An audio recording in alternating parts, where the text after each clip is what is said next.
Ինչպես գիտեք, Էջմիածնում Թումո ստեղծարար տեխնոլոգիաների կենտրոն չի բացվելու, չնայած նրան, որ պատրաստվել է ճարտարապետական նախագիծը։ Այս մասին Մայրաթոռի տեղեկատվական համակարգն է հայտնել, օրենսդրական փոփոխությունների համաձայն եկեղեցում այլևս հողատարածք չեն տրամադրում։ Օրենսդրական ինչ փոփոխություններ են կատարվել եւ արդյոք դա միտված է եկեղեցու գործունեության սահմանափակմանը ըստ ձեզ։ Ընդհանուր առմամբ նման, ասենք, հող տրամադրել է նախ սկսած այնտեղից, որ եկեղեցում վերադարձվել են տարբեր սրբավայրերի տարածքներ, մենք այնպես չի, որ դաշտեր ու արտեր ենք ուզել կառավարությունից, իրանք էլ չեն ուզում տալ, էլի, այսինքն եկեղեցին ուզում է այն գույքը, որը նախկինում իրենն է եղել, եւ այդ գույքը, ասենք, տարբեր պատճառներով խորհրդային աթեիզմից սկսած եկեղեցուց բռնագրավել է։ Եվ հիմա նայում ես ունենք կառավարություն, որ օրինակ Ադրբեջանին տվել է 200 քառակուսի կիլոմետր տարածք է տվել մեր հայրենիքից եւ ոչինչ չի անում դա վերադարձնելու համար եւ մեկ էլ ինքը խոսում է եկեղեցուն անհատույց օգտագործման գույք չտալու մասին։ Այսինքն իրենք այն ում որ պիտի չտան մեր հողից, մեր հայրենիքից նրան տալիս են։ Իսկ այն ում որ պիտի վերադարձնեն իր ունեցվածքը, գույքը, դրան զրկում են այդ հնարավորությունից։ Այսինքն Մայրաթոռը ինչու պիտի իրավունք չունենա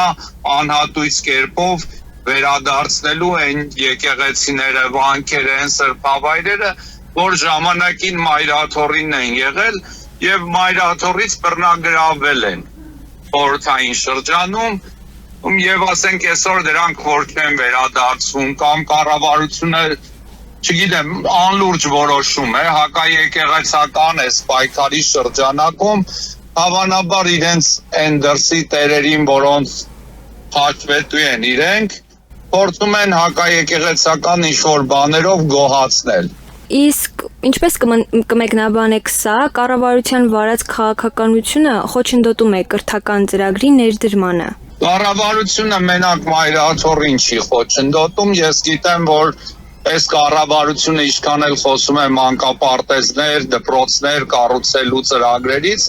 տեսնում ենք հակառակ իրենց այդ ամպրագորգոր հայտարարություններին եւ իշխանական լրատվականներով մի կառուցած դպրոցը 8 տարի սենց գովազդելուն շատ ու շատ սահմանամերձ բնակավայրերի դպրոցներ շուրջը Եթե չեմ սխալվում 200 դպրոց փակման եզրին են։ Այսինքն այն դպրոցները, որ ինչ-որ քանակի աշակերտ չունեն եւ դրանց հիմնական մասն էլ բնականաբար սահմանամերձ դպրոցներն են, իշխանությունները փակում են այն դպրոց կառուցելու իրենց գովազդի ֆոնին։ Այսինքն իրենք ավելի շատ առաջիկա տարիներին դպրոցներ կփակեն, քան կառուցել են։ Իրենք խոսում են ճանապարհներ սարքելու մասին, իրենք միայն Արցախում ավելի շատ ճանապարհ են հանձնել Ադրբեջանին, նախկինների օրոք կառուցված ճանապարհներ, քան իրենք իրենց կառավարման ընթացքում ճանապարհ են կառուցել։ Իրենք ապաշնոր են, չեն կարող երկիր կառավարեն։ Եվ ցավոք սրտի իրենք նաև այդ խափում են հասարակությանը, իրականությունը չեն ներկայացնում։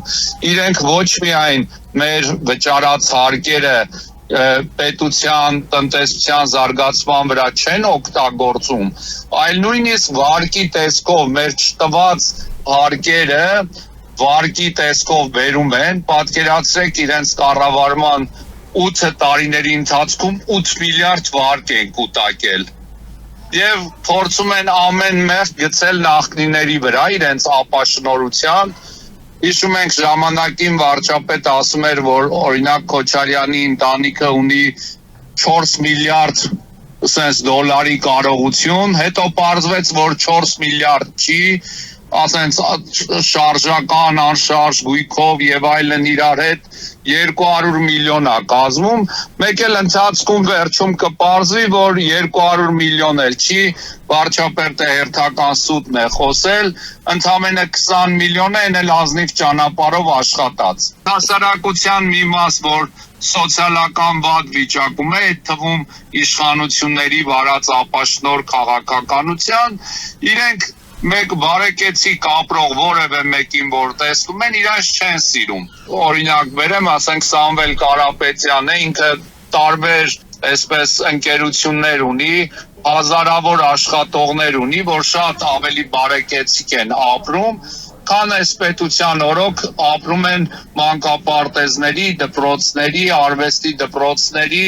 աշխատակիցներ, ավելի բարձր աշխատավարձ են ստանում։ Բայց ասենք այդ մարդկանց ընենց են ներկայացնում, երբ որ Հայաստանի Հանրապետության տարածքում ծնված, մեծացած, Տաշիրում ծնված, մեծացած մարդուն կարող են ներկայացնել ռուսաստանցի օլիգարխ բանով, երբ որ իրենց խմբակցության մեջ ավելի ասենք օլիգարխներ կան, որոնց ենթակայությամբ ապրողները շատ ավելի բարեկեցիկ չեն ապրում։ Որն է ամեն դեպքում եկեղեցու պլան B-ն, կիրագործվի նախագիծը արդյոք մեկ այլ ձևով։ Եկեղեցին ինքը իր կրթական ծրագրերը շարունակում է, կարող է այդ ֆորմատով չբացվի, մի ուրիշ բացվի։ Ուղղակի իշխանությունները եկեղեցու բնականոն գործնեությանը խոչընդոտում են։ Ես ինքս Արագածոտնի թեմի քահանա եմ, մեր թեմակալ առաջնորդը ապօրինի կերպով ձերբակալվեց։ Եվ պատկերացրեք երկար շրջան մեղադրանք չէին կարողանում իր դեմ գտնեն, վերջում էլ հիմա ազատ է արձակվել, բայց որոշակի սահմանափակումներով, օրինակ չի կարող առաջնորդարան իր նստավայր գնալ, չի կարող թեմի եկեղեցիներ այցելել եւ թեմական քահանաներին իրավունք չունի հանդիպել։ Այսինքն այսօր թվում է թե Մկրտիչ եպիսկոպոս Պռոշյանը ազատության մեջ է ապօրինի կալանքից, բայց չի կարողանում իշխանությունների խոչընդոտման արդյունքում չի կարողանում թեմի գործնեությամբ զբաղվել, մանավանդ որ տասնյակ խնդիրներ, հարցեր կուտակվել են։ Նույնը թեմի դիվանապետի պարագան է, ասենց տնային կալանքում է եւ չի կարողանում այցելել Մուղնու Սուրբ Գևորգ եկեղեցի Տեր Գարեգինը։ Այսօր իշխանությունների կողմից խոչընդոտվում է Տեր Սարգսի մուտքը Հովանավանք, այսինքն թույլ չեն տալիս, որ քահանան այցելի իր ծառայության վայրը, ոստիկանական ասենք տարբեր միջոցներով, եւ այդ նույն կերպ տեսնում ենք իրենց աջակցությունը տիրադավ ուխտադրուժ եպիսկոպոսներին եւ նախկին կարգալույց քահանաների, որ տարբեր իրենց եկեղեցական կանոնների անհամապատասխանելիության պատճառով եկեղեցուց դուրս են հայտնվել։ Նույնիսկ գնացել էր Ստրասբուրգ, եվրոպական այդ ամենաբարձր ամբիոնից գերիների վերադարձի հարցով խոսելու փոխարեն ամոթ է ասել Բագրատ Սրբազանից էր բամբասում, երբ որ բոլորս շատ լավ գիտենք, որ Բագրատ Սրբազանը ապօրինի կերպով կալանավորվել է,